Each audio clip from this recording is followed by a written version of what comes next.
ચલો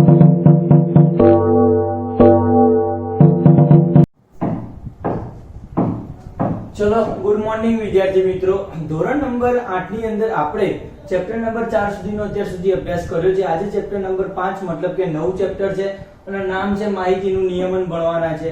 બરોબર છે. માહિતીના નિયમના અમુક શું કહેવાય લોજિક તમે આગળના ધોરણમાં અભ્યાસ કરી ચૂક્યા છો. આજના લેક્ચરમાં અને આગળના ધોરણમાં આપણે થોડુંક નવું અભ્યાસ કરવાના છે એના ઉપર. તો તમે લગભગ તમને બધાને મેચનો શોખ હશે. મેચ મતલબ કે તમે જે આઈપીએલ ની જે રાહ જોઈ રહ્યા છો ને હવે આવવાની છે. અને બીજી ચર્ચા કરીએ તો one day match, test match કે 2020 મેચનો તમને રસ હશે. બરોબર છે. તો એ મેચની અંદર ઘણી વખતે કોઈ શું કહેવાય બોલર અથવા તો કોઈ બેટ્સમેન છે તો એમના જે રન છે અથવા તો વિકેટો છે એના દર્શાવવા માટે ઘણી જગ્યાએ મેચમાં આલેખનો ઉપયોગ થાય છે. અને તમે ટીવીમાં જોયો છે આ રીતના આમ આલેખ દોરેલા હોય છે. બરોબર છે. મેચમાં રન રેટ માટેનો આલેખ હોય છે. બરોબર છે. કેટલી વિકેટ અથવા કેટલા રન મારે છે એનો આલેખ જોવા મળે છે. બરોબર છે. તો એ આલેખો અને એના ઉપરથી આપણે અલગ અલગ માહિતી આપણે મેળવી શકીએ છીએ. મતલબ કે એક નાનો આલેખ આપણને ઘણી બધી માહિતી આપી દેતો હોય છે.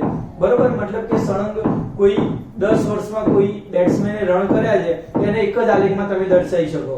બરોબર છે. કે કેટલા કયા વર્ષે કેટલા રન માર્યા છે. તો એ માહિતીને આપણે દર્શાવવાની અલગ અલગ મેથડ છે અને એની અંદર સૌથી પહેલી મેથડ છે અને એનું નામ છે ચિત્ર આલેખ. શું છે? ચિત્ર આલેખ. મતલબ કે કોઈ ચિત્ર આપેલું હોય અને એના ઉપરથી આપણને આલેખની ખબર પડી જાય. બરોબર છે. જેમ કે આપણને કોઈ ચિત્રની તરીકે આપી, ધારો કે આપણે મેચ જોતા હોય તો નીચેની પટ્ટી ઉપર દડા લખેલા હોય છે. એક થયો બોલ, બે થયા, 3 થયા, એ રીતે. તો ધારો કે હું આ રીતે દર્શાવું એને, ધારો કે આ એક છે, આ બીજો, આ ત્રીજો, આ ચોથો. આ ચિત્ર ઉપરથી ખબર પડી જશે તમને કે કેટલા દડા થયા છે મેચમાં. તો કે 4. કેટલા થયા છે? 4 દડા થયા છે. બરોબર છે. ધારો કે અડધો સૂચવું દડો, એનો મતલબ કે હજી ચોથો દડો નખાય છે. ખ્યાલ આવે? સમજો કે શું લખવું હવે? આવું લખું.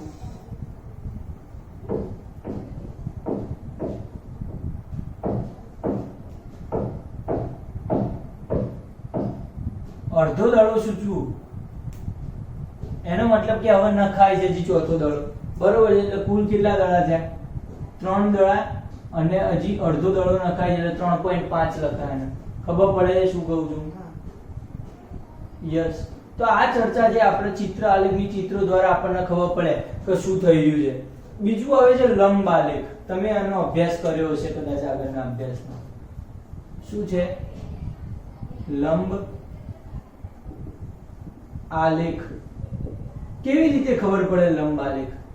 તો એમાં આપણે તમે ઘણીવાર ક્રિકેટની મેચના દરેક ઉદાહરણ લઈશું એટલે તમને આનંદ પણ આવે. તો લંબ આલેખ ઘણી વખતે તમે ક્રિકેટ મેચમાં જુઓ છો. જેમ કે હું એક આલેખ દોરું, સમજો આ રીતના આલેખ છે. અને આઈપીએલ મેચની વાત કરું કે અલગ અલગ આઈપીએલ મેચમાં વિરાટ કોહલીએ બનાવેલા રન. કોણે? અહીંયા લખું છું, વિરાટ કોહલીએ બનાવેલા રન. અહીંયા નામ લખું છું અલગ અલગ. ધારો કે અહીંયા લખું 20, 40, 60, 80, 100. અલગ અલગ આઈપીએલ માં કેટલા રન બનાવ્યા છે. બરોબર. ધારો કે આઈપીએલ નંબર 1 એને અહીંયા આ રીતે દર્શાવું છું.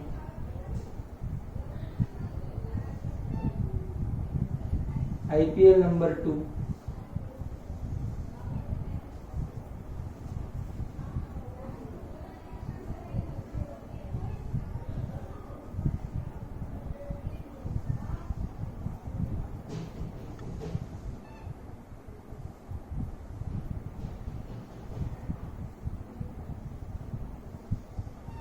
આવી માહિતી દર્શાવી છે.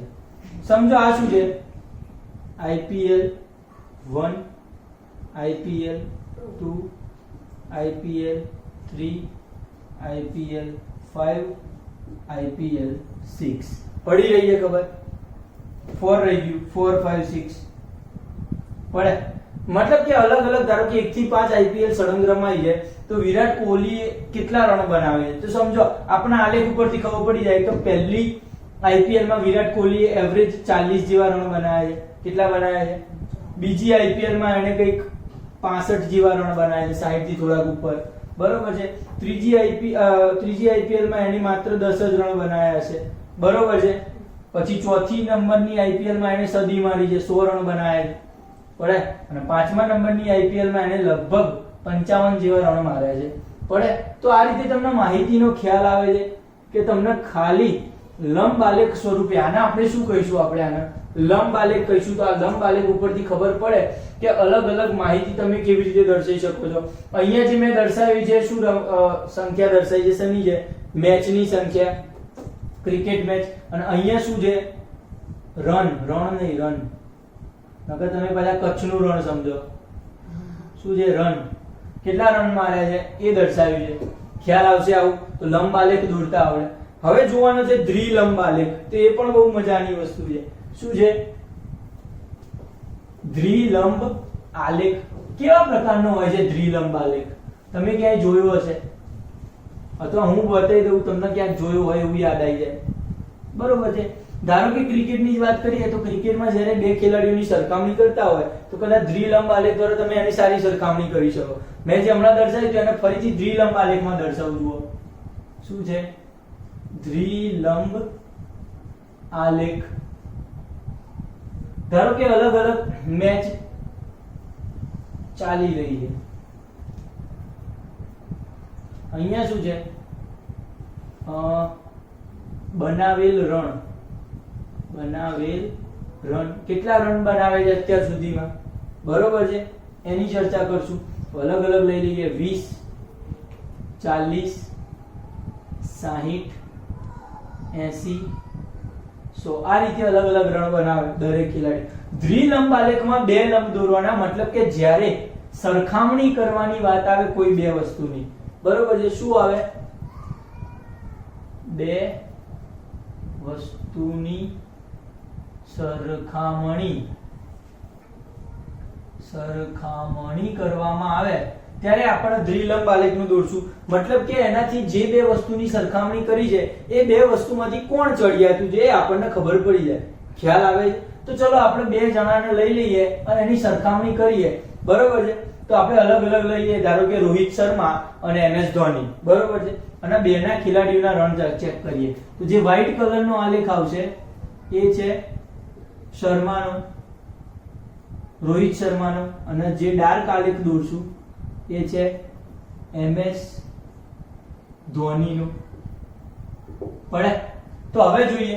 ધારો કે આઈપીએલ નંબર 1 માં અથવા તો વન ડે મેચ 1 માં વન મેચ રાખો પહેલી મેચમાં. તો પહેલી મેચની અંદર રોહિત શર્મા રન મારે છે આટલા અને ધોની મારે છે આટલા. તો અહીંયા આપણે આ રીતે દર્શાવવાનું અલગથી. તો તમને જોઈને ખબર પડે કે આ ધોની ના હશે ના રોહિત ના હશે, કારણ કે આના ઉપરથી ખ્યાલ આવે. પછી શું છે? ધારો કે અલગ આગળ આ થોડુંક લાંબો દોરશું એટલે મજા આવશે આપણને. ધારો કે બીજું લઈએ તો કે બીજી મેચમાં રોહિત બગડ્યો અને સદી મારી દીધી, પડે. ધોનીએ સારું રમ્યો, 80 રન મારે ધોનીએ, પડે ખબર? પછી આગળ લો. ધારો કે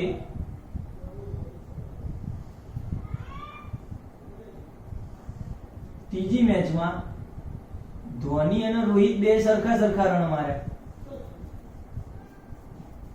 પડે ખબર? ચોથી મેચમાં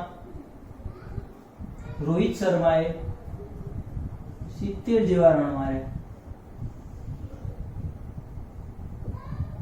અને ધોનીએ 50 માર્યા.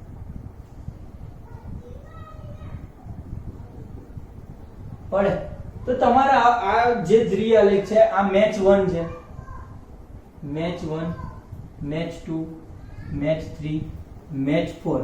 તો આના ઉપરથી તમને ખબર પડવી જોઈએ કે ધોની સારું રમશે કે MS ધોની. એટલે તમારે જો આઈપીએલ ની ટીમ ધારો કે ખરીદવાની થાય, બરોબર છે, અને તમારા રોહિત શર્મા પસંદ કરવાનો છે MS ધોની, તો તમે આવા આલેખના ગ્રાફ જોઈને તમને ખ્યાલ આવશે કે કોણ કેવું ખેલાડી કેવું રમી શકે એમ છે. તો સમજી શકો કે 4 મેચોની ગણતરી કરી, એવી ઘણી બધી મેચો હોય, આપણે ખાલી 4 મેચ બતાવી. તો અહીંયા બંનેમાં જુઓ તો અહીંયા કોણ સારું રમ્યું છે, ધોની સારું રમે છે. અહીંયા રોહિત શર્મા સારું રમે છે, અહીંયા બંને સરખું રમ્યું, અહીંયા ફરતી રોહિત શર્મા સારું રમે છે. મતલબ કે ધોની કરતા રોહિત શર્માનું કેલ્ક્યુલેશન સારું બતાવે છે, તો આપણે સૌથી પહેલી પસંદગી રોહિત શર્માની કરીએ. બરાબર. તો આવી તમને અલગ અલગ શું કહેવાય જીવનમાં અમુક વસ્તુ, આ તો આપણે મેચની ચર્ચા કરી રહ્યા છે. એવી રીતે ધારો કે તમારી પાસે કોઈ કંપની હોય, તમે મોટા થાઓ, તમારી પાસે કોઈ કંપની હોય, બરોબર, તો એની અંદર તમે કોઈ વસ્તુનું પ્રોડક્શન કરી રહ્યા છો. ધારો કે તમે બાલાજીની વેફર બનાવો છો, બાલાજીનો કેવડો બનાવો છો, બરોબર છે. તો તમને આલેખ તમારું જે પ્રોડક્શન થતું હોય એ પ્રમાણે વેચાણ થતું હોય, તમારે y અક્ષ ઉપર વેચાણ લેવાનું, અહીંયા તમારે અલગ અલગ પ્રોડક્ટ લેવાની, બરોબર. પછી તમારે ચેક કરવાનું કે દર વાર્ષિકમાં કેવડાનું વેચાણ વધારે થાય છે, બાલાજીનું વેચાણ વધારે થાય છે. તો જેનું વેચાણ વધારે થતું હોય એનું પ્રોડક્શન તમે વધારો તો તમારું કંપનીનું પ્રોફિટ થાય. પડે ખબર? તો આવું તમને નોલેજ મળી શકે છે આની અંદરથી, એટલે ત્યાં કામ લાગે એવી વસ્તુ છે, બરોબર. તો આપણે આ થઈ ગયો આપણો દ્વિલંબ આલેખ, તો આની સમજ હોવી જોઈએ. પછી બીજું શું છે આગળ?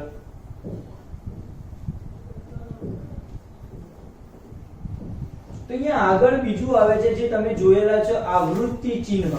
શું જોયેલું છે? આવૃત્તિ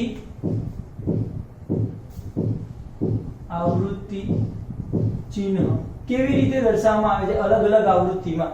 ધારો કે હું લગભગ 40-50 છોકરાઓનો સર્વે કરું, બરોબર છે. આપણે મેથ્સ લેબના 40-50 છોકરાઓનો સર્વે કરવામાં આવે કે કયા વિદ્યાર્થીને કયો સબ્જેક્ટ સૌથી વધારે ગમે છે. તો ધારો કે અલગ અલગ હું 8મા ધોરણથી બધાને ચાલુ કરું પૂછવાનું. ધારો કે એક સ્ટુડન્ટને પૂછ્યું, એક એમ કે છે કે મેથ્સ વધારે ગમે છે, બીજો એક સ્ટુડન્ટ એમ કે છે ગુજરાતી વધારે ગમે છે, ત્રીજા સ્ટુડન્ટને પૂછ્યું કે સંસ્કૃત, ચોથો કે મેથ્સ, પાંચમો કે સંસ્કૃત, છઠ્ઠો કે સંસ્કૃત, સાતમો કે મેથ્સ, આઠમો કે સંસ્કૃત, નવમો કે ગુજરાતી, 10મો એકાદ મળી જાય ઇંગ્લિશ વાળો, પડે, 12મો કે ઇંગ્લિશ, 13મો કે ઇંગ્લિશ, 14મો કે મેથ્સ, 15મો કે સંસ્કૃત, 16મો કે સંસ્કૃત, 17મો કે સંસ્કૃત, 18મો કે ગુજરાતી, 19મો કે ગુજરાતી, 20મો કે ગુજરાતી. પડી રહી છે ખબર? અને 21મો કે મેથ્સ. આવા 21 વિદ્યાર્થીઓનો મેં ધારો કે સર્વે કર્યો, બરોબર છે. તો હવે પછી મારે તમને આવા તો આપણે તો 21 લીધા, તો આવા તો 2-3 હજાર વસ્તુ હોય, એનો સર્વે કરવા માટે એની આવૃત્તિ ચિહ્ન પ્રમાણે એને કેલ્ક્યુલેશન કરવી પડે. તો કેલ્ક્યુલેશનમાં ભૂલ ના પડે એના માટે એક સિસ્ટમ છે. ધારો કે આપણે વર્ગ બનાવી દઈએ અલગ અલગ, અને વર્ગની અંદર માહિતી લખીએ. ધારો કે મેથ્સ વાળા કેટલા છે, પછી ગુજરાતી વાળા કેટલા છે, સંસ્કૃત વાળા કેટલા છે, અને ઇંગ્લિશ વાળા કેટલા છે. 4 વિષયની પસંદગી કરી છે આપણે, બરોબર છે. તો હવે એ 4 વિષયમાંથી આ મેથ્સ, ગુજરાતી, સંસ્કૃત અને ઇંગ્લિશ, બરોબર છે. તો આ 4 અલગ અલગ વિષય જે છે એની અંદરથી આવૃત્તિ ચિહ્ન લો, આવૃત્તિ ચિહ્ન લો, અને એના ઉપરથી તમે આવૃત્તિ પકડો. આવૃત્તિ પકડો કે કેટલી આવૃત્તિ છે અંદર, મતલબ કે કેટલી સંખ્યામાં એ વિદ્યાર્થીઓને ગમે છે એ વિષય. તો કયો વિષય સૌથી વધારે ગમતો વિષય છે આપણને ખબર પડે. ધારો કે પહેલું મેથ્સમાં છે, તો અહીંયા મેથ્સની અંદર એક લાઈન કરવાની. ચિહ્ન કેવી રીતે બનાવે છે જો, ગુજરાતીમાં તો ગુજરાતીમાં એક લાઈન, પછી સંસ્કૃત તો એક લાઈન, પછી પાછો મેથ્સ તો બીજી લાઈન, ત્રીજો સંસ્કૃત છે તો સંસ્કૃત આવ્યો, પછી સંસ્કૃત છે તો આ ત્રીજું સંસ્કૃત, પછી મેથ્સ છે તો મેથ્સ, પાછો સંસ્કૃત આવ્યો, સંસ્કૃત, પછી ગુજરાતી આવ્યું તો આ ગુજરાતી બીજો લાઈન આવ્યો, પછી ઇંગ્લિશ, તો દરેક જેમાં શબ્દ આવે એમાં એક લાઈન વધારી દેવાની, પછી પાછું ઇંગ્લિશ, ફરીથી ઇંગ્લિશ, પછી મેથ્સ આવ્યો, પછી પાછો સંસ્કૃત આવ્યો, મતલબ કે સંસ્કૃતમાં આમ થશે. 5મી લાઈન છે, 5મું નિશાની આમ કરવાનું, એટલે આ પૂરું થઈ ગયું, આ 5ની ગણતરી પૂરી. પછી સંસ્કૃત ફરતી આવ્યું, આ છઠ્ઠું સંસ્કૃત, પછી ગુજરાતી આવ્યું, આ 3 ગુજરાતી, પછી 4થું ગુજરાતી અને 5મું ગુજરાતી, એટલે આમ કરવાનું. પછી મેથ્સ આવ્યું તો મેથ્સ માટે આમ થશે, પડે. તો હવે કેલ્ક્યુલેશન કરો તો અહીંયા 4 લીટા ને કાઢું લીધું એટલે કુલ કેટલી 5 આવૃત્તિ છે. અહીંયા કેટલી છે? 5 છે. અહીંયા કેટલી છે? 5 ને 1 6 છે. આ 5 ને 1 6 આવૃત્તિ છે. અને અહીંયા કેટલી છે? 3. મતલબ કે આપણા મેથ્સ લેબમાં સૌથી ગમતો વિષય કયો છે? સંસ્કૃત વિષય સૌથી વધારે આવૃત્તિ ધરાવે છે. પડે ખબર? આ બહુ ગજબનો શોખીન લોકો છે આપણે જુઓ મેથ્સ લેબમાં, સંસ્કૃત વિષય ગમ્યો, સરસ કહેવાય. પડી ગઈ ખબર? તો બસ આ આવૃત્તિ ચિહ્નને તમે આ રીતે કેલ્ક્યુલેશન કરશો. આપણે સ્વાધ્યાયમાં આના ક્વેશ્ચન જોઈએ, ખ્યાલ આવશે તમને બધા? ચલો એના પછી આવે છે સ્તંભ આલેખ. શું આવે છે? માહિતીનું વર્ગીકરણ, જે વર્ગીકૃત માહિતી છે એની ચર્ચા અને એના સ્તંભ આલેખની ચર્ચા કરીએ. સ્તંભ આલેખને આપણે ઇંગ્લિશમાં કહીએ છીએ હિસ્ટોગ્રામ.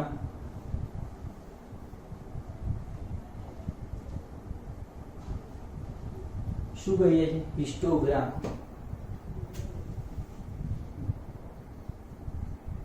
સ્તંભ આલેખ. તો લંબ આલેખનો એક ભાગ છે. શેનો ભાગ છે? તમે જે હમણાં લંબ આલેખ જોયો તો, હમણાં રોહિત શર્મા ધોની વાળો અને એક કોહલી વાળો, તો એ જ લંબ આલેખનો એક ભાગ છે, એને સ્તંભ આલેખ કહીએ છીએ. પણ એની અંદરની અમુક ચોક્કસ કન્ડિશનો છે, ચોક્કસ પ્રમાણે ગણવામાં આવે છે. જેમ કે કોઈ વસ્તુનો લંબ આલેખ દોરવો હોય, જેમ કે તમારે આવૃત્તિ, હમણાં જે આપણે માહિતી લખી હતી સંસ્કૃત મેથ્સ વાળી, એના લંબ આલેખમાં દર્શાવવું હોય તો કેવી રીતે દર્શાવાય? કારણ કે એમાં પણ સંખ્યા હતી.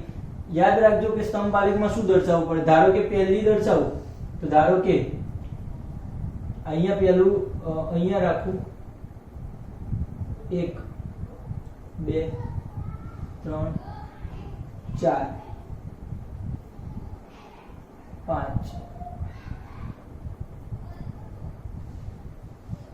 6 પડે.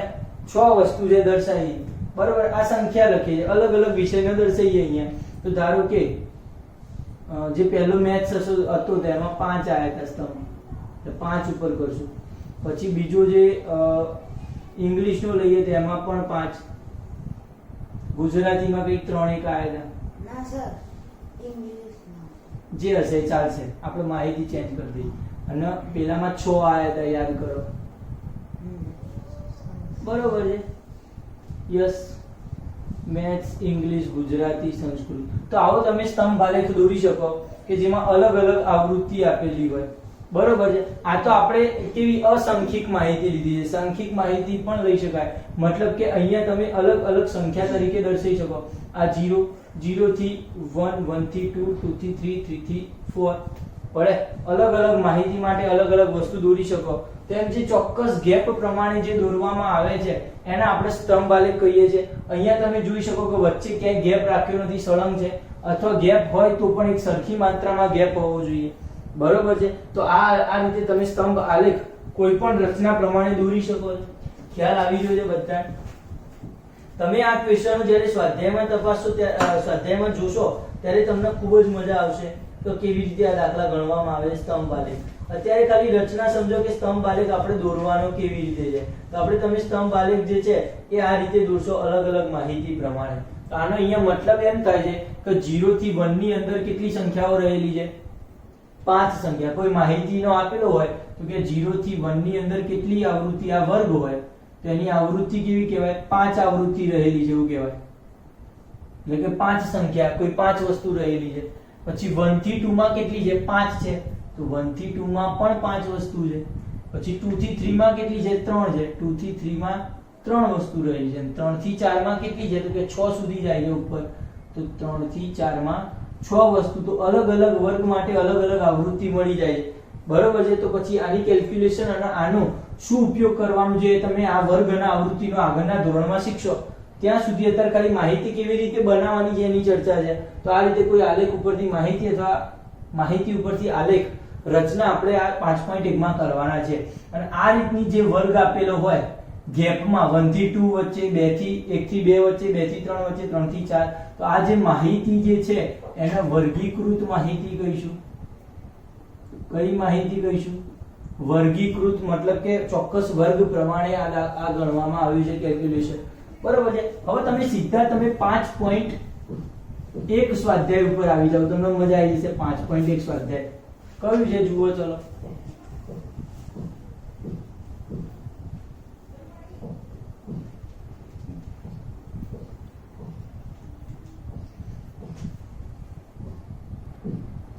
ચલો વિદ્યાર્થી મિત્રો, સ્વાધ્યાય નંબર 5.1 ની આપણે ચર્ચા કરવાના છે.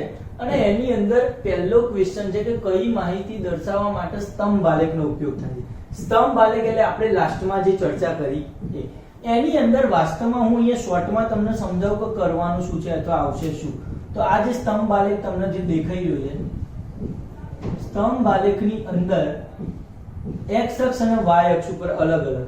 અહીંયા તમને જે x અક્ષ ઉપર જે છે અહીંયાની જે માહિતી આવશે એ વર્ગીકૃત એટલે વર્ગ પર આધારિત માહિતી આવશે અને અહીંયા તે માહિતીના આધારિત સંખ્યા આવશે. પડે શું આવશે? માહિતી આધારિત. ધ્યાન રાખજો અહીંયા વર્ગ પર આધારિત સંખ્યા મતલબ કે કેવું તો કે અહીંયા 0 થી 1, 1 માં શું આવે? ગેપ. પછી 1 થી 2 ની અંદર શું? 2 થી 3 ની અંદર શું? ગેપ. એટલે આ રીતનો આલેખ આવશે. આમ આખું 1 થી 2 માં એક સમાન આવવું જોઈએ, પછી 2 થી 3 માં એક આ રીતનું સમાન આવવું જોઈએ, 3 થી 4 માં આ રીતનું આવવું જોઈએ, પછી એના કરતા આગળવાળા માટે આવું આવવું જોઈએ. એ રીતનો આવો આલેખ આવવો જોઈએ. આને આપણે શું કહીએ? સ્તંભ આલેખ. સ્તંભ આલેખની અંદર આ જે ઊંચાઈ જે છે એ આવૃત્તિની સંખ્યા બતાવે. આ જે ઊંચાઈ છે એ શું બતાવે? આવૃત્તિની સંખ્યા. આવૃત્તિ અહીંયા શું છે? કોઈ પણ માહિતી આધારિત આવૃત્તિ છે, માહિતી આપેલી છે. એ માહિતી શું છે વિચાર લો. ધારો કે અહીંયા સમજો કે વિદ્યાર્થીની સંખ્યા આપી હોય તો એ વિદ્યાર્થીઓની સંખ્યાની ઊંચાઈ દર્શાવે. મતલબ કે 0 થી 1 માં વિદ્યાર્થીઓની સંખ્યા કેટલી છે અહીંયા જે માપ હોય એ લખવાનું, 1 થી 2 માં વિદ્યાર્થીઓની સંખ્યા કેટલી છે એ લખવાનું. તો આને આપણે શું કહીએ છીએ? સ્તંભ આલેખ. અહીંયા વર્ગ હોય અને અહીંયા સંખ્યા હોય. પડે એવું ધ્યાન રાખવાનું છે. હવે અહીંયા જુઓ, ટપાલીના થેલામાં રહેલ જુદા જુદા વિસ્તારમાં પત્રોની સંખ્યા. તો પત્રોની સંખ્યા ખરી અહીંયા શું આવશે? અલગ અલગ પત્રોની સંખ્યા આવશે. મતલબ કે 10 પત્રો, 20 પત્રો, 30 પત્રો અલગ અલગ એરિયા માટે, બરાબર છે? અલગ અલગ વિસ્તારમાં પત્રોની સંખ્યા. તો આ માહિતી દર્શાવવા માટે સ્તંભ આલેખનો ઉપયોગ કરી શકો તમે, એવું કહું છું. તો આ માહિતી માટે સ્તંભ આલેખનો ઉપયોગ કરી શકાય નહીં. ના, કારણ શું કેમ ન કરી શકાય? તો એનો મતલબ કે અહીંયા જે x અક્ષ ઉપર શું છે, આપણે તો અહીંયા પત્રોની સંખ્યા અહીંયા લઈશું, y અક્ષ ઉપર પત્રોની સંખ્યા લઈશું. તો x અક્ષ ઉપર જુદા જુદા વિસ્તારો, તો વિસ્તારને વર્ગમાં રજૂ કરી શકાય નહીં. બરોબર છે? વિસ્તારમાં તો સંખ્યા અહીંયા નીચે જે છે એ સંખ્યા જોવે કે 1 થી 2 માં, 2 થી 3 માં શું આવે છે. એના વિસ્તારને તમે વર્ગમાં રજૂ ના કરી શકો. પડે? વિસ્તારને વર્ગમાં સંખ્યા તરીકે રજૂ ન કરી શકાય અને તેથી ટપાલીના થેલામાં રહેલ જુદા જુદા વિસ્તારના પત્રોની સંખ્યાને આપણે સ્તંભ આલેખમાં દર્શાવી શકીએ નહીં. બરોબર છે? સ્તંભ આલેખનો ઉપયોગ કરી શકાય તો કે ના કરી શકાય. અહીંયા આ બીજી માહિતીમાં રમત સ્પર્ધાના સ્પર્ધકોની સંખ્યા, આમાં સ્તંભ આલેખનો ઉપયોગ કરી શકાય કે હા. કેમ? કારણ કે અહીંયા જુઓ, રમત સ્પર્ધામાં સ્પર્ધકોની ઊંચાઈ છે. સ્પર્ધકોની ઊંચાઈ અહીંયા સંખ્યામાં દર્શાવીશું કે ભાઈ 160 સેન્ટીમીટર, 150 સેન્ટીમીટર, 140 સેન્ટીમીટર એ રીતે. અને અહીંયા તમે રમત સ્પર્ધાના સ્પર્ધકોની સંખ્યા લખી શકો કે 1 2 3 4 5 6 એ રીતે સ્પર્ધક. એટલે કે આ 1 થી 2 સંખ્યામાં આવતા હોય એમની કેટલી છે એવી રીતે ઊંચાઈ. તો આના માહિતીને અહીંયા રમત સ્પર્ધાના સ્પર્ધકો ને વર્ગ તરીકે લઈ શકાય, સંખ્યા તરીકે લઈ શકાય અને સ્તંભ આલેખ દોરી શકાય. સ્તંભ આલેખ દોરી શકાય. પડે એટલે બીજી માહિતી છે રમત સ્પર્ધાના સ્પર્ધકોની ઊંચાઈ, જેમાં અહીંયા પણ સંખ્યા દર્શાવવાની છે ઊંચાઈની, અહીંયા પણ જે સ્પર્ધકોની સંખ્યા દર્શાવવાની, સંખ્યા તો એનો આલેખ દોરવાની મજા આવશે. અહીંયા 5 કંપનીઓ દ્વારા ઉત્પાદન થયેલ કેસેટની સંખ્યાને દર્શાવી શકો ના, કારણ કે અહીંયા કેસેટની સંખ્યા તો અહીંયા લખી શકું ઊંચાઈમાં, પણ અહીંયા તો તમારે શું લખવું? વર્ગ ના આવે, અહીંયા તો કેસેટ આવશે, તો એ તો ચાલે નહીં. પડે ખબર? એનો મતલબ કે કેસેટના ઉત્પાદન, કેસેટની કંપનીઓ લખું, કેસેટની કંપનીને વર્ગ તરીકે રજૂ ન કરી શકાય અને એટલા માટે જે કંપનીઓ જે છે એને સ્તંભ આલેખ તરીકે દર્શાવી શકાશે નહીં. અને જે આ ડી છેલ્લું છે એ શું છે કે રેલવે સ્ટેશનમાં તમારે 7 થી સવારે 7 વાગે જવાનું સાંજે 7 વાગ્યા સુધીમાં તો એ દરમિયાન ટ્રેનમાં મુસાફરી કરનાર મુસાફરોની સંખ્યા, તો એ મુસાફરોની સંખ્યાને તમે સ્તંભ આલેખમાં દર્શાવી શકો? તો કે હા. કેમ દર્શાવી શકો? તો મારે જો આનો સ્તંભ આલેખ દોરવો હોય તો હું કેવી રીતે દોરી શકું ખબર છે? આ સ્તંભ આલેખ અહીંયા દોરું, અહીંયા શું લખું તો કે ધારો કે 7 થી ચાલુ કરું. ક્યાંથી ચાલુ કરું? 7 થી 8, 8 થી 9, 9 થી 10, 10 થી 11, એવી રીતે ક્યાં સુધી? સાંજના 7 વાગ્યા સુધી. સવારે 7 થી સાંજના 7 વાગ્યા સુધી. તો અલગ અલગ સમય, ચોક્કસ કલાકના સમય દરમિયાન ટ્રેનમાં મુસાફરી કરનાર અહીંયા શું છે? મુસાફરની સંખ્યા. તો અહીંયા સમયને મેં વર્ગ તરીકે લઈ શકાય છે. અહીંયા જુઓ, આ સમયને વર્ગ તરીકે લીધો. અહીંયા મુસાફરોની સંખ્યા ધારો કે અહીંયા લખું 5, 10 અને 15. તો ધારો કે 7 થી 8, 7 થી 8 સવારના હતા, તો 7 થી 8 માં 5 મુસાફરો આવ્યા. 9 થી 8 થી 9 માં 10 મુસાફરો આવ્યા. પડે ખબર? તો આ રીતે આને સ્તંભ આલેખમાં રજૂ કરી શકાય. અલગ અલગ મુસાફરો જેમ જેમ આવ્યા હોય એ પ્રમાણે અલગ અલગ સ્તંભ આલેખમાં રજૂ કરી શકાય. કેમ? કારણ કે અહીંયા સમયને તમે વર્ગ તરીકે રજૂ કરી શકો છો. સમયને વર્ગ તરીકે રજૂ કરી શકાય. વર્ગ એટલે 7 થી 8, 8 થી 9 એમ. પડે ખબર? તો આ થઈ ગયો ક્વેશ્ચન 5.1 નો પહેલો. એમાં જે રમત સ્પર્ધા વાળું અને રેલવે સ્ટેશન વાળા એ બંનેને તમે શું કરી શકશો? સ્તંભ આલેખ એમાં દોરી શકશો. અને એ અને સી માં ટપાલી અને કંપનીઓમાં સ્તંભ આલેખ દોરી શકાશે નહીં. યાદ રહેશે. આગળનો ક્વેશ્ચન નંબર 2 છે.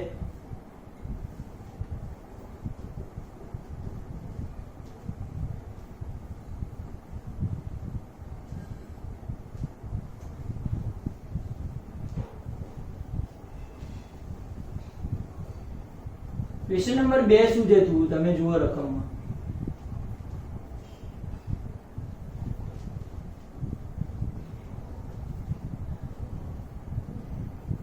ક્વેશ્ચન નંબર 2 આપેલો છે દુકાનદાર ડિપાર્ટમેન્ટલ સ્ટોર્સ પર. તમારી પાસે બધા પાસે ચોપડી છે તો હું રકમ નહીં લખું, બરોબર છે? ડાયરેક્ટ તમને દર્શાવીને આપું છું, તમે જોઈ લો રકમ. એટલે તમે દરેક વિદ્યાર્થીઓ પોતાના ઘેર હશે તો ચોપડી સાથે ખુલ્લી રાખો એટલે ખ્યાલ આવે. ચલો ચોપડી ખોલો બધા. એની અંદર દરેક દુકાનદાર પાસે ડિપાર્ટમેન્ટલ, બીજો ક્વેશ્ચન છે, સ્ટોર્સ પર આવતા પુરુષ એટલે મેલ એમ તરીકે દર્શાવે છે, સ્ત્રી વુમન ના ડબલ્યુ, છોકરો એટલે બોય અને છોકરી એટલે ગર્લ. આ રીતે નોંધ કરેલી છે. તો સવારના પ્રથમ 4 કલાકમાં આવતા ગ્રાહકોની માહિતી WWM એવું બધું દર્શાવેલું છે. તો આના આવૃત્તિ ચિહ્નનો ઉપયોગ કરવાનો છે. શેનો છે? તો આવૃત્તિ ચિહ્ન ક્યાંય ગણે છે દાખલો? આવું આપણે આગળ જોયો તો સમજો અલગ અલગ આપણે ચર્ચા કરી દઈએ કે વર્ગ કયો કયો લઈશું. તો કે વર્ગની અંદર માહિતી આપેલી છે, મેન્સ હોય, વુમેન, બોય એન્ડ ગર્લ. 4 પ્રકારની માહિતી આપણને આલેલી છે. અને એની અંદર આવૃત્તિ ચિહ્ન લઈશું આપણે. આવૃત્તિ ચિહ્ન લઈશું અને પાછળ આપણે જોઈશું આવૃત્તિ કે કેટલી આવૃત્તિ આપણને મળી રહી છે. ફાવશે બધાને? જોઈ લઈએ. ચલો સ્ટાર્ટ કરીએ. સૌથી પહેલા WWW, 3 W છે તો W માં 3 લાઈન કરી દઈએ. પડે? પછી G તો G, પછી B, પછી WW, 1 W એટલે 4 અને 5, 2 W થઈ ગયા. પછી M તો M, G તો G, પછી MM તો આ M અને આ M. પછી છે WWWW, 4 W, 1 2 3 ને 4 W. પછી છે G, પછી છે B, પછી છે M, પછી છે W, આ W માં પાંચમું, પછી B તો B, પછી G, G ચોથું, પાછો G પાંચમું, પછી નીચેની બીજી લાઈન આવે M, M માં પૂરું થયું પાંચમું, પછી W એટલે અહીંયા નવું સ્ટાર્ટ થયું 5 પતે પછી પાછું W, પછી M, અહીંયા 9 સ્ટાર્ટ થયું, 5 પતી ગયા એટલે પછી પાછી માહિતી શું છે m, પછી w, પછી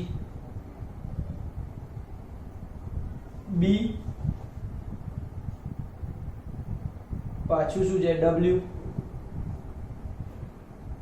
bw, પછી g છે, g એટલે 9 આવશે, 5 પતી ગયા પછી g, પછી m,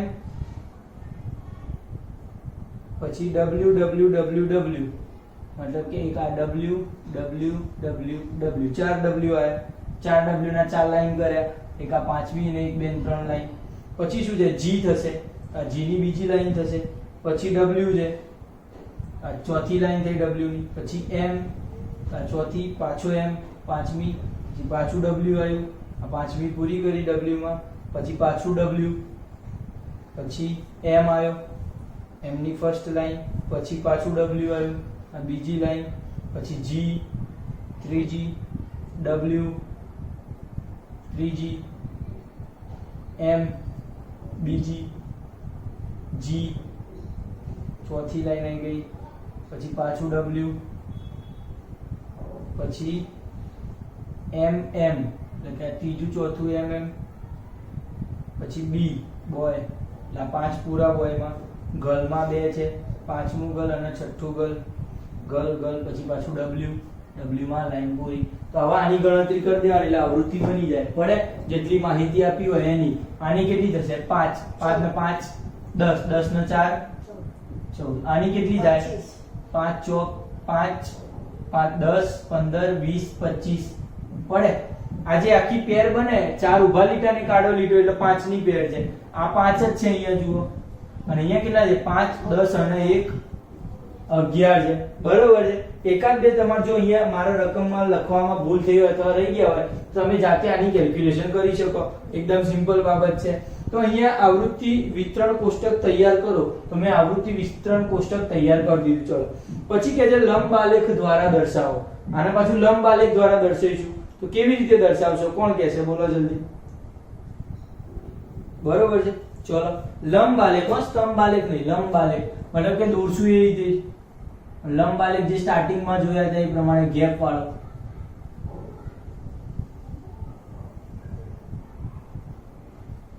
બરોબર, આપણે આવૃત્તિ દર્શાવીએ. સમજો અહીંયા 5 10 15 20 આવી માહિતી આપેલી હોય. અહીંયા શું લખશું આપણે, આવૃત્તિ. પડે ખબર? અને અહીંયા શું દર્શાવીશું આપણે, વર્ગ દર્શાવીશું. શું દર્શાવીશું, વર્ગ. સૌથી પહેલા m લખીએ. m માટેની માહિતી કેટલી છે 14, તો આપણે અહીંયા 14 સુધી જઈશું. ધારો કે અહીંયા દર્શાવું 14 સુધી માહિતી આપી. આ શું છે m, પછી w લખું 25 સુધી જાય છે અહીંયા સુધી.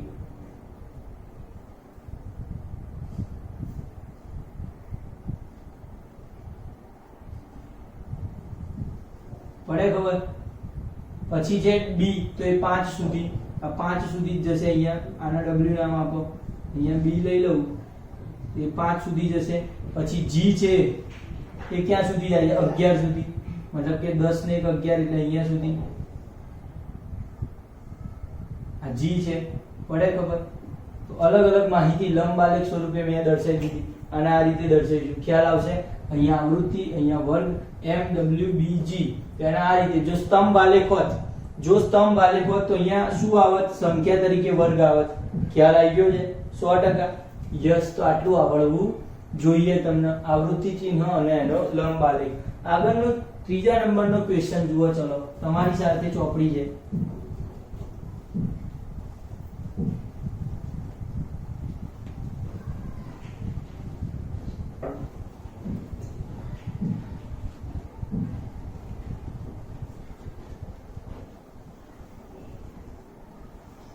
ચોપડીમાંથી ત્રીજો ક્વેશ્ચનની રકમ વાંચો કે કારખાનામાં કેટલા કારીગર છે? 30 કારીગરોનું સાપ્તાહિક વેતન, મતલબ કે અઠવાડિયામાં એમને કેટલો પગાર મળે છે એ દર્શાવ્યું છે. ઉપરોક્ત માહિતી પરથી આવૃત્તિ ચિહ્નનો ઉપયોગ કરવાનો છે અને નીચે પ્રમાણે વર્ગ તરફ ધરાવતું આવૃત્તિ કોષ્ટક. તો આપણે ચાલો ચર્ચા કરીએ. સૌથી પહેલા તો રકમ લખીએ આવૃત્તિ કોષ્ટકના વર્ગ નીચે આપે છે જુઓ 800 થી 810, પછી આપ્યું છે 810 થી 820, 820 થી 830, 830 થી 840,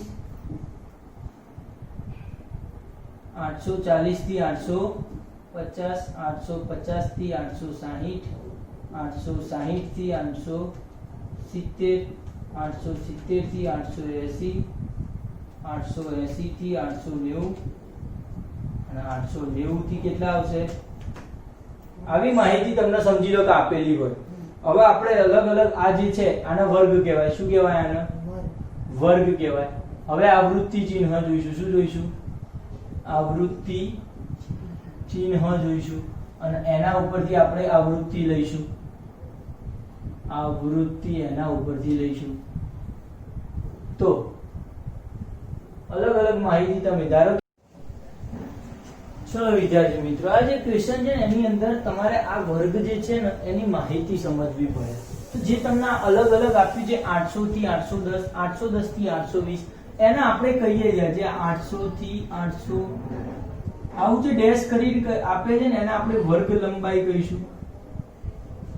શું કરશું આપણે? આને વર્ગ લંબાઈ કહીશું. આના માહિતીની વર્ગ લંબાઈ કે એની અંદર લંબાઈ છે 10 10 ની, બધાની વચ્ચે 10 10 નો ગેપ છે એવું જોઈ શકો છો. મતલબ કે આમાં આ જે છે એને અધ સીમા બિંદુ કહીશું. શું કહીશું? અધ સીમા બિંદુ. અને આ જે છે એને ઉર્ધ્વ સીમા બિંદુ કહેવાય. મતલબ કે જે આગળ વાળું જે છે, ધારો કે આ લઈ લો, આની આગળ વાળું હોય એને અધ કહેવાય અને પાછળ વાળું હોય એને ઉર્ધ્વ કહેવાય. એ યાદ આવવું જોઈએ તમને. ખ્યાલ આવે છે? બરોબર છે. પછી ધારો કે અહીંયા પણ 810 છે અને અહીંયા પણ 810 છે, તો બંને જગ્યાએ જો 810 રહેલા હોય તો આપણે 810 ની જે કેલ્ક્યુલેશન છે આમાં કરવી કે આમાં કરવી, તો એ આપણને ખબર નથી. એટલે આપણે સરળતા માટે અહીંયા જે ઉચ્ચ આવૃત્તિ છે એમાં 810 ની ગણતરી કરશું. મતલબ કે અહીંયા 800 છે ને અહીંયા 810 છે, તો આપણે 810 ની ગણતરી ક્યાં કરશું? નીચે વાળામાં, ઉપર વાળામાં કરશું નહીં. અહીંયા 800 થી ક્યાં સુધીના ગણવાના? તો 800, 801, 802 એવી રીતે 809 સુધી ગણવાના. 810 છે આમાં લેવાના, તો 810 થી પાછું 819 સુધી, 820 આમાં લેવાના પડે. મતલબ કે જે આ એન્ડ પોઈન્ટ છે એની ગણતરી નીચે વાળામાં, ઉચ્ચમાં કરશું. ખ્યાલ આવી ગયો? હવે તમે ક્વેશ્ચન જોઈ શકો છો ને એની અંદર અલગ અલગ રીતે કઈ કઈ માહિતી આપેલી છે જુઓ. સૌથી પહેલી 830 માહિતી આપેલી છે. 830 ક્યાં છે? તો કે અહીંયા 830 છે અને અહીંયા 830 છે, પણ આપણે ક્યાં 830 ની ગણતરી કરશું? નીચે વાળામાં 830 ની ગણતરી કરશું. તો અહીંયા 830 ક્યાં આવશે? અહીંયા આવશે. એટલે એક પોઈન્ટ અહીંયા કરો. ખ્યાલ આવે છે? બરોબર છે. ઉચ્ચમાં કરશું. પછી 835 ક્યાં આવે? તો કે 30 અને 40 ની વચ્ચે જ આવે 835. 890 ક્યાં આવે? તો કે 90 નીચે વાળામાં ગણતરી કરશું. 890 આવ્યું. અહીંયા ગણતરી થાય નહીં, અહીંયા નીચે વાળામાં થાય, ઉચ્ચમાં 890. પછી જે 810 એની ગણતરી નીચે વાળામાં થશે. 835 ફરીથી અહીંયા થશે ગણતરી, 30 અને 40 ની વચ્ચે 35. પછી 836 છે, 836 છે, 36 પણ ત્યાં આવશે. એના પછી 869 69 અહીંયા આવશે. પછી જે 845 40 અને 50 ની વચ્ચે 45. પછી 898 અહીંયા આવશે. પછી જે 890, તો 90 જે છે ઉપર અને નીચે બંને છે, પણ આપણે નીચેમાં ગણતરી કરીએ છીએ 90 ની. પછી જે 820, તો 820 ઉપર અને નીચે, પણ નીચે વાળામાં લખશું. 860 ઉપર અને નીચે, પણ નીચે વાળામાં લખશું. 832 30 અને 40 ની વચ્ચે 32, અહીંયા પાંચમો લાઈન પૂરું થયું એમાં. પછી 833 અહીંયા એક વધારાનો 33 પણ એમાં આવે. 855 50 અને 60 ની વચ્ચે 855. પછી જે 845, તો અહીંયા 40 અને 50 ની વચ્ચે 45 આવશે. પછી 804 ક્યાં આવશે? કે અહીંયા આવશે 804. પછી 808 પણ ત્યાં આવશે. પછી 812 અહીંયા આવશે 10 અને 20 ની વચ્ચે. પછી 840, આ બંનેમાંથી નીચે વાળામાં 840 આવે. પછી 885 80 અને 90 ની વચ્ચે 85. પછી 835 835 30 વત્તા 30 અને 40 ની વચ્ચે 35, બીજું પણ 835 છે. પછી જે 836 એ પણ એમાં આવશે. 878 ક્યાં આવે? તો કે 80 અને 70 અને 80 ની વચ્ચે 78. પછી 840 ઉપર અને નીચે, તો નીચે વાળામાં 840 આવે. પછી જે 868 68 અહીંયા આવશે 68. પછી 90 જે ઉપર અને નીચે, તો નીચે વાળામાં 90 આવે. 806 અહીંયા આવશે. 840 ઉપર અને નીચે, તો આપણે નીચે વાળામાં 840 કરશું. તો આટલી કેલ્ક્યુલેશન છે. હવે આને તમે શું કરશો તો કે ચોક્કસ રીતે ગોઠવી નાખશો. મતલબ કે પહેલામાં 3 છે, બીજામાં 2 છે, 1 છે, 5 અને 4 9 છે, અહીંયા 5 છે, અહીંયા 1 છે, 3 છે, 1 છે, 1 છે અને 4 છે. પડી ગઈ ખબર? તો આ રીતે તમે આવૃત્તિ બનાવી શકો. અલગ અલગ તમને માહિતી આપેલી હોય અલગ અલગ. આપણે જે આગળ ક્વેશ્ચન નંબર 2 જોયું તેમાં W અને M માં કંઈક ભૂલ હશે, એટલે એ દાખલાનો તમારો આન્સર જે છે પાછળ અલગ આવતો છે અને મેં અલગ કર્યો છે. એટલે તમે ચોપડીના પ્રમાણે પણ ફરતી બીજો એક દાખલો ગણી અને WM વાળો જે ક્વેશ્ચન નંબર 2 છે એનો આન્સર તમે કમ્પ્લીટલી લખી લેજો. ખ્યાલ આવે છે? યસ, થોડુંક આડાઅવળી થયું હોય તો. અને આનો આન્સર આ રીતના તમારે સેટ કરવાનું છે. અને ખાસ ધ્યાન એ રાખવાનું છે કે 830 હોય તો 30 ની ગણતરી આમાં નહીં પણ નીચે વાળામાં કરવાની છે. તો એ રીતે તમે કોઈ પણ દાખલા ગણી શકશો. બરોબર છે? તો આટલું રાખીએ. ક્વેશ્ચન નંબર 4 છે આપણે આવતા લેક્ચરમાં લેવાના છે. ત્યાં સુધી આટલા એક્ઝામ્પલ ગણી રાખો.